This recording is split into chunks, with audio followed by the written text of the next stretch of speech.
What's up, dudes? Max here. Another week and another huge batch of Injustice 2 news and information as we're getting about just under 2 months from the launch of the game. Now, at the end of this video or later into it, a couple characters have been highlighted on the latest stream that I really want to talk about because they are two that I've desperately been wanting to see more gameplay of, and it was Dr. Fate as well as Robin. There was full gameplay demonstration breakdowns of both of these characters that I finally got to see, and I'm going to be talking about my impressions and all the stuff that's going to be happening with them later on. But first, a couple huge pieces of info that they also discussed that many people have been asking a lot over the past couple of months. The first one is online region locked gameplay. For many of you guys that might have played Mortal Kombat X online initially when the game came out, the PlayStation 4 version was region locked, meaning you could not play people outside of your native region that you were actually playing from. And if you were playing on the Xbox One version, there was no region locking, so it's always been really weird how they handle the online play with these games. And in my opinion, it was always a way to kind of hide the fact that the netcode wasn't great in NetherRealm games of the past, but that has changed with games like Mortal Kombat X after its initial release date. Injustice 2 is going to be launching with similar rollback netplay that we all remember from MKX that runs really damn good, and eventually in the betas ran better and better and better. So the issue of distance and essential online gameplay being kind of bad in NetherRealm games is kind of gone. So they announced today that there will be no region lockout for any Injustice version, meaning the Xbox version, the PlayStation 4, both the console versions will not have region lockout matchmaking, which is fantastic. Another announcement was how you earn gear, how you earn shaders, and essentially the upgrades and levels for your character, and what modes you would need to play in order to earn that gear. Essentially, all the gear and the shaders can actually be earned through story mode, but you cannot earn them through practice mode, 1 versus 1 single fight CPU games, as well as local 1 versus 1. You also cannot wear gear in story mode, but this does make sense as there would be several opportunities for players locally within your own house of 2 controllers to be able to manipulate the system to earn as much gear as possible as fast as possible using some tape or a rubber band or something to manipulate the controller to press buttons consistently where it just earns you gear automatically because you're offline. You essentially have to play towers or whatever version of this game is going to have with towers like Mortal Kombat X, or play people online or continue the story mode in order to actually earn gear and colors and stuff like that, which just makes sense. Now, for me personally, they had an announcement in one of their online modes, which is a great quality of life thing just for games in general, in terms of being very broadcaster appeal friendly. Games like Guilty Gear Xrd in their lobby system have had certain modes where it keeps one player on top of an arcade machine, where you actually allow people to line up and play you, but you do not leave that top ranking position. It's a good opportunity for really good players and then other people like myself, which is just streamers and YouTubers, to be able to play against a variety of opponents in a room frequently without losing your spot and having to spectate other matches consistently. But of course, the usual arcade-style King of the Hill mode was also announced, where you essentially are at the top of the ladder, and if you lose your spot going down to the bottom of the ladder and have to build your way back up like classic arcade style. But for me personally, it's really awesome to get a huge variety of people, especially for the sake of making videos and variety's sake, and not have to lose my position or make a new room or something like that if I do lose, because a lot of the time people just want to see myself playing matches and learning the matchups in the process and everything like that.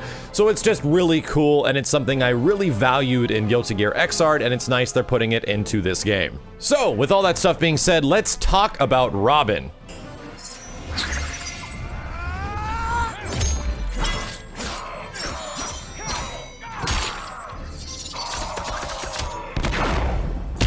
This has easily been my most anticipated character that has been announced for Injustice 2 as of yet, simply on gameplay reasons alone. The initial trailer we saw of him showed him to be an extremely flashy character with sword moves, taking a lot of stuff that Deathstroke kind of did, and Kenshi and Takeda, and mishmashing it all into one character, and he looks fan-freaking-tastic. The gameplay they were showing today was finally a resolution to all my hopes and kind of worries that maybe he's gonna get nerfed and things aren't gonna look as cool. Nah, dude, things look really cool with Robin. He establishes himself as a more mid-range character because the sword does have a lot of range to it. They said his back two is an extremely long poke.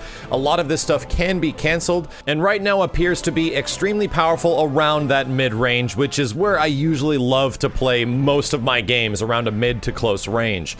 A lot of the moves he does have are kind of balanced around that, where he does have some projectiles. He has this batarang that kind of looms and tracks on your position, but it's extremely delayed and it loops around and then tracks in, which looks pretty cool. But the nicest part is that you can meter burn it, and it makes several explosions across the ground, kind of similar to how Takeda's kunais worked in Mortal Kombat X. He does have several sword moves where he rushes across the screen, making a horizontal slash strike that can be kind of slow, but it can be canceled as well, which is a good finisher to combos. But he's also got this jumping, spinning sword move, which is very similar to Deathstroke and looks to be a combo ender of some kind as well. He does have several meter burn sword strikes that do launch the opponent into the air and set up for combos. So the nicest thing about Robin is that he is going to be extremely combo heavy, and these combos look sick. He does have some aerial dive kick specials as well, that if the move does land, it launches the opponent in the air, and that seemed to be a very, very similar theme with a lot of the special moves that go into meter burn with Robin. They all set up for launchers, which set up into back three, wall bounce combos or ground bounce combos. Very big combo potential with this character, and then setting up the opponent afterwards with his trait, because his trait is pretty unique, having three different forms. One essentially is a tracking move, which allows him to throw the batarang onto the ground and he teleports over to it.